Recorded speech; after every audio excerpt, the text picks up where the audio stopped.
Boys and girls, welcome back to another video. What I want to do is lay the foundation when it comes to car leather. And what I found is that very few people, if anyone at all, and nowadays actually more and more people are talking about it, and it's coated car leather. Now there's many glorified terms for the type of leather that you're going to find in your car. From pigmented leather to semi-aniline leather to corrected grain leather. There's many sophisticated, fancy, glorified words that they're going to use, but at the end of the day, what does it mean? Well, really, what you really need to know is the fact of whether it's coated or uncoated leather. The simple answer is this: virtually any car, regardless of how much you pay for it, is going to be made with coated leather. What that means is that the leather is dyed, tanned, treated, corrected. They do all the work first, coloring it, whatever they're going to do, then they finish it with a clear protective coating. Why is that important? Well, because what the industry does not teach you is that now you're not working with a natural material called leather. Now you're working with a natural material that's been coated with a synthetic material. Some of you might be disturbed by that. You should actually welcome that, because what that means is that car leather is easier than ever to clean and maintain. Car leather now is resistant to stains, spills. It's just overall better than ever. So that's the good news. But I want to clarify it and show you how to tell the difference. How do you test your own car leather? Because with every rule, there's always going to be the exception to the rule. In my mind, the only exception that I've come across that stands out is cars that are at least 20 years or older, and some of the Lexus cars I have found. And by the way, as a little sidebar, just because your car seat that is leather has been made with coated leather, suddenly the manufacturer might decide to use uncoated leather on, for example, your steering wheel or your door panel. So it gets very tricky as a detailer or as a car owner. So you really do, to be cautious, you really do need to verify, test in an inconspicuous area first. Always test. That's another rule. See that? That was intentional. I don't know if any of you picked up on that. Anyhow, so let's go in deeper. Let's work our way down this rabbit hole. You can tune in for as long as you can sustain the overwhelming wave of knowledge. How about that for a metaphor? Welcome into the inside of my house. You might notice some changes if you've been following along, because we are in the middle of a massive remodel, so it's a work in progress. You'll also notice that I've got some of my wardrobe in front of you. Shoes, my nice leather jacket. What I want to illustrate is the difference between coated versus uncoated leather. How do you tell? That's the first and most important part. And I want to reiterate, 99.9% of all car leather will be coated regardless of the cost of the car. That doesn't mean that it's all the same quality of leather. Doesn't mean it's all going to have the same texture, but it will all be coated. But like everything else in life, not all the coatings are created equal. So while the leather will have a clear coating on it, that clear coating can either be an inferior coating or a superior coating. So there's all these moving parts. So the baseline is that your car's leather is coated. But how do you tell and verify? You take some water. This is regular, well actually to be more specific, it's distilled water. So I've got different leathers here. I'm pretty certain I know for certain which ones are not coated, which ones probably are coated. I know this is uncoated. I know this is uncoated. I have not verified on my other shoes. So what you do, and as a rule, you pick an inconspicuous spot. For my jacket, I would pick the inside of the jacket. On your car, you decide what inconspicuous is to you. So you simply spray a little water on that area. It's going to automatically bead up. Pretty much any surface, water will naturally bead up on it because that's the nature of water. Once you've sprayed the water on the material, you let it sit there. It's been approximately 25, 30 seconds now, and I can observe it literally changing color. In fact, where my finger was sitting and there was some subtle moisture, it created a pattern. So I'm going to blot this up so that you will be able to see the exact pattern that the water created. Here I have zoomed into my leather jacket. This is a Mark Andrew jacket. It was very expensive. It's literally close to 20 years old now.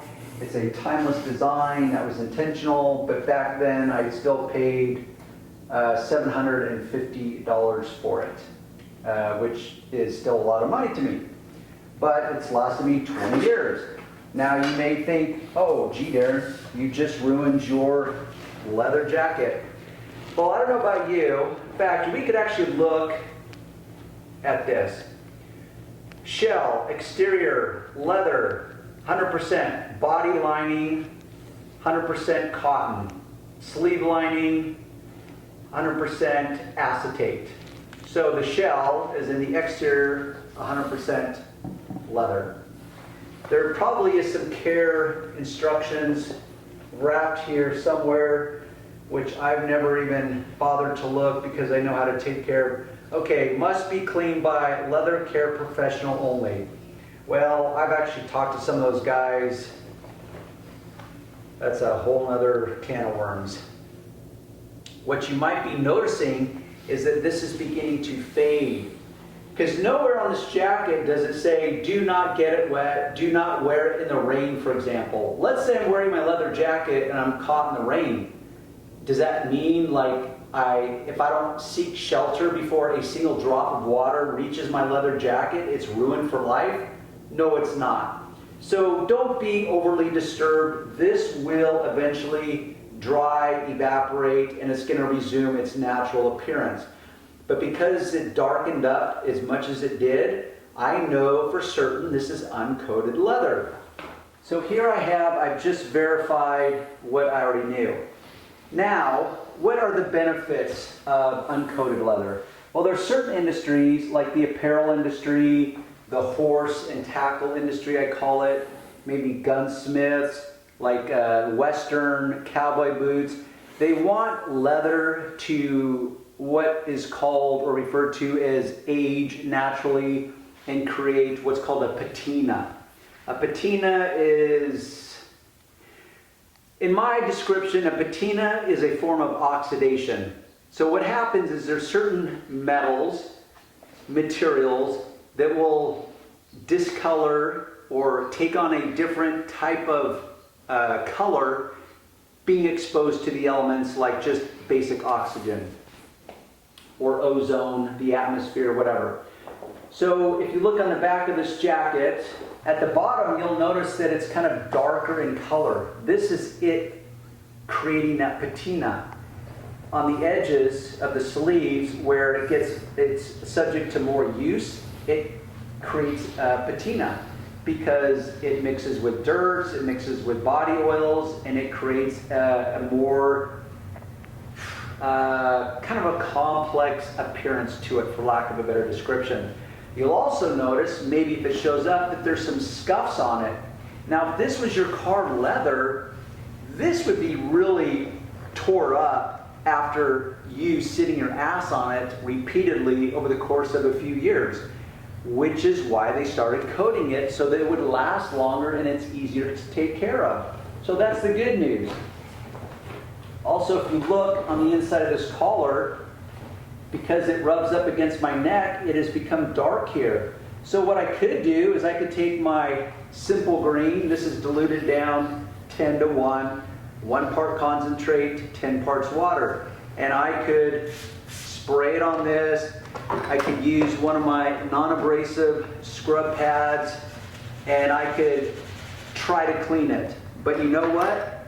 Because it's uncoated leather and it's made to patina, okay, a little bit of dirt came up, but you know what? Because it's coated, I don't know if it's dirt that's coming up or if it's the color of the leather, because it's not coated, and it's that coloring is going to be more vulnerable because there's many ways that they can do the dyeing process. When you start studying leather, in fact, I'm going to put a link below this page, and it's going to blow your mind because I go into so much detail as to the types of leather that are out there.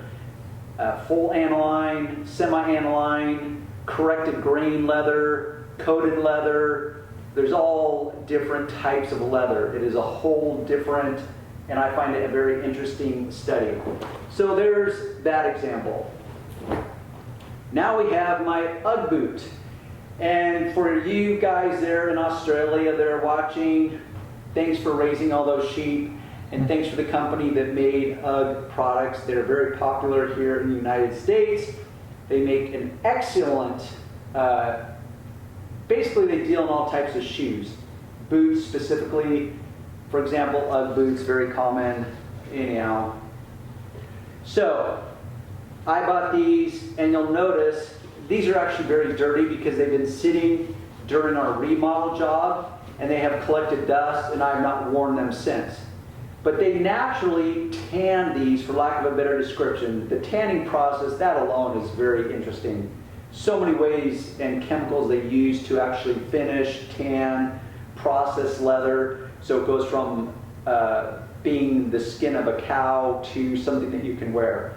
So they've actually discolored this naturally to begin with, so it created a natural patina that they wanted to start with rather than have it happen naturally.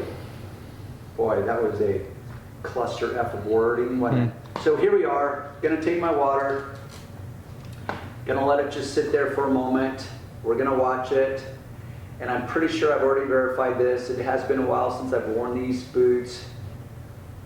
And I can see what is happening, that it is in fact changing color. So that tells me uncoated leather. But see how the different panels, which is the parallel with your car, is you have, let's pretend this area is your car seat. This area might be the side bolster, which in your car, this could actually be leather, and this could be vinyl, by the way. So this is why, if you're really going to be precise and cautious, is you literally need to test panel per panel to verify. I know most of you don't want to overthink this. I know I don't, but I do overthink it so I can verify it, which is why I'm trying to then deliver this info to you guys so that you know. But on this shoe, they might have done the same thing. They might have chosen to use uncoated leather here, but then use coated leather here because it's going to be more towards the ground. I don't know, I don't remember. So what I do is I just test. I spray a little water here. I kind of help it speed up the process a little bit to see what happens, to see if it changes color. I'm curious if it pulls up any dirt while I'm doing this. Doesn't seem to be. And in fact, it has changed color. Once again, uncoated leather. So if we default back to my jacket, now that I've talked long enough, you'll see that that original spot that I got wet, guess what? It looks perfect, doesn't it? Meaning there's no more water spots. So you don't have to go into freak out mode. And see the top of this boot, how it's already beginning to dry and dissipate, and it's losing those lines of watermarks. So let's take my next pair of shoes, and I know someone's going to ask, so these are my Kenneth Cole, reaction. I'm a big Kenneth Cole fan. And I see some spots on here, which might be some overspray from my water.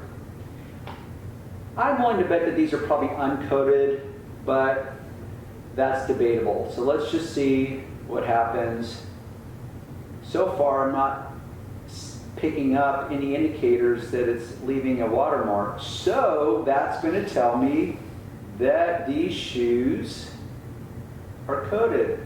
But you know what's happening? Is it's actually revealing these spots. So some chemical has gotten onto these shoes Okay, you know what it's doing? Okay, this is interesting. It's actually revealing the wear, you know, where the crease lines of this. My conclusion on this is that it's a coated leather because it did not leave a mark that was exactly like the watermark. All it did was discolor the creases of my shoe. What this suggests to me is that they used a very poor quality or a very thin clear coating on this finished shoe. Because as I've worn it and I did a natural crease in here, it's actually breached, broken the natural barrier of the clear coating. Therefore, it is exposing the underlying natural leather material to the water and is discoloring it. It's making it darker. And as I sit here and talk more and more, it's starting to fade. So once again, I don't have to go into freak out mode, but it's telling me that this shoe was originally coated, but now there's parts of it that have been breached and no longer is the original coating intact. Let's move on to the next shoe. Aldo, another brand that I am a fan of. You can see the leather, or I'm sorry, the water naturally beating up. You see how it's discolored here, it's discolored here, it's discolored up here. Well, that's just part of the styling to the shoe. They meant it to look like that. They meant it to look like a natural leather product that patinas and ages naturally over time. So, okay, I stand corrected. This leather is uncoated. See how it shows the very distinct watermarks? So this leather, not coated. Not completely surprised. Now you may have black leather like I do in my car. So let's check what kind of shoe. Oh, Kenneth Cole. Apparently Kenneth Cole is getting a lot of my business because this is another Kenneth Cole Reaction brand. Kenneth Cole's the brand. Reaction is the kind of the style series of his brand. So let's see what happens with this boot. Wait for it, wait for it. And I'd be curious why they would coat a black leather shoe. Maybe it's just, okay, this is Kenneth Cole also. So we came to the conclusion that this originally was coated. This Aldo was not coated, but this breech, and you can see that it's dried and now it looks like it should. So maybe that's just what Kenneth Cole has decided to do to make their shoes more wear and tear resistant. They decided to use a coated leather. So what I'm picking up as I'm putting it down here is that this boot, yep, it's coated. See, there's no visible line of where the water is. See how there's no line where the watermarks are? Once again, coated leather. Now, to work our way further down the rabbit hole, I'm going to bust off my Puma. I'm a big fan of Puma shoes. I just like their styling. So this shoe is unique, and what's unique about it is because there's a strong parallel between this and your car.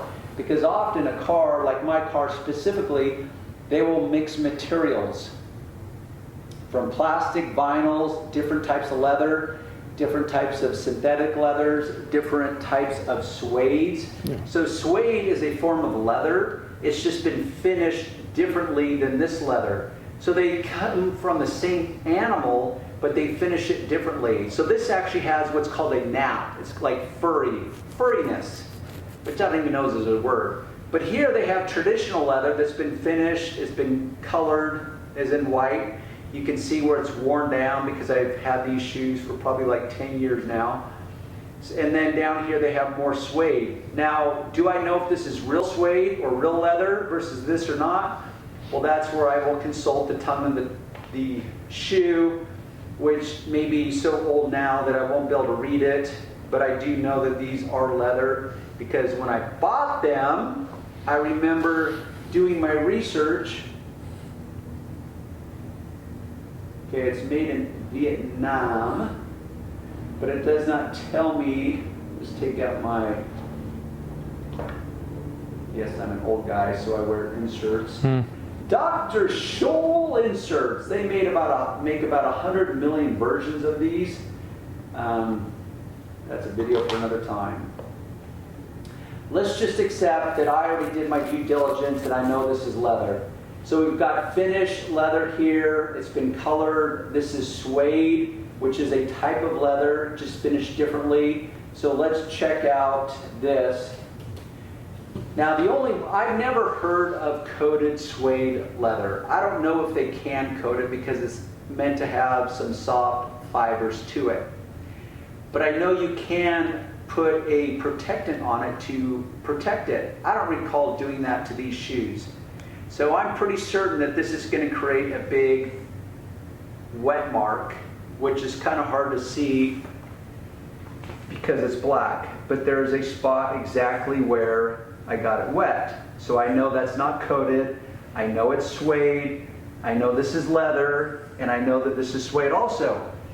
So what will be confusing in your car is that they have synthetic materials that look exactly like leather, feel like leather, look like suede, feel like suede, but it's actually synthetic. So this is how you tell, or one of the ways that you can tell. For example, in cars, there's a material called Alcantara. It's a synthetic type of suede material. It feels and looks like real suede leather, but it's not. It's synthetic. But once again, that's the good news because it's easier to take care of. In fact, it's very easy to take care of despite the endless videos I see where everyone wants to treat it, all these YouTube detailers like this oh so delicate, fragile material, and you have to use special cleaning products and blah, blah, blah, blah, blah, and it's just not true. This is not Alcantara. This is true suede. Because car leather is coated, it's very simple. I just wanted to lay the foundation between coated leather versus uncoated leather. How do you tell the difference? There's some water that is just sitting there in case you're picking that up on camera.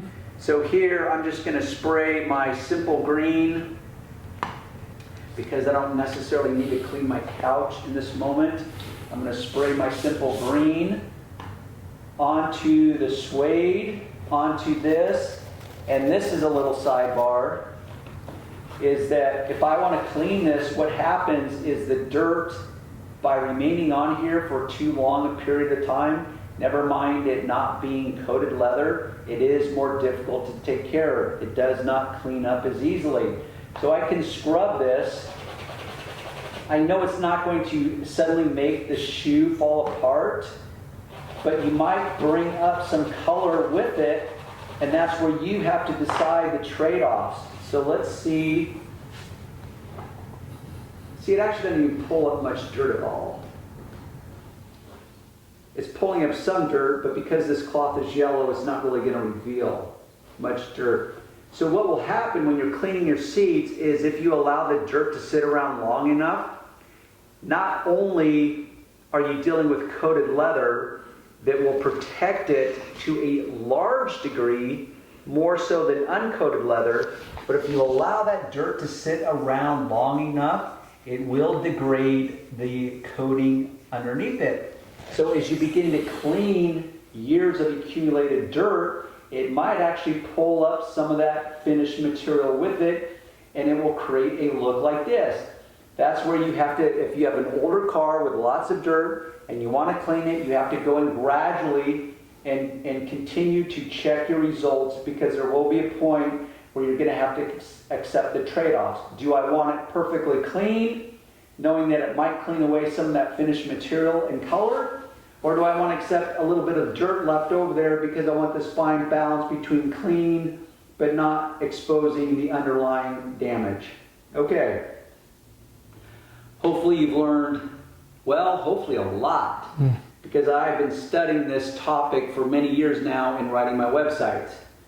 Coated versus uncoated, that is the question. In my world, coated leather is the winning combination, especially in the car. All right, with that said, you can follow along. I'll thank Sean for being the camera guy today. Sean of Blue Tech Mobile Detailing. He's got his own YouTube channel. By all means, check it out. Obviously, there's going to be some redundancy, but he's going to edit his videos in his own unique, stylized ways versus mine. Give it a thumbs up. And I want to know specifically from you guys, if you've endured to this length, that tells me something. It tells me that you want to learn. So with that said let me know what you did learn. Let me know what your thoughts were prior to this moment. For example, like, oh my gosh, I didn't know that. I didn't know that there was such a difference between car leather versus other leathers. I didn't know really what coated leather actually meant. I never even paid attention to the term of coated leather. Now I'm going to pay attention to it. So those kinds of things, any comments you want to leave, by all means, leave me those comments so I can check them out. And if I can't check them out, Sean's going to check them out for me, and he's going to relay them back to me. Until next time, we'll see you on the next video.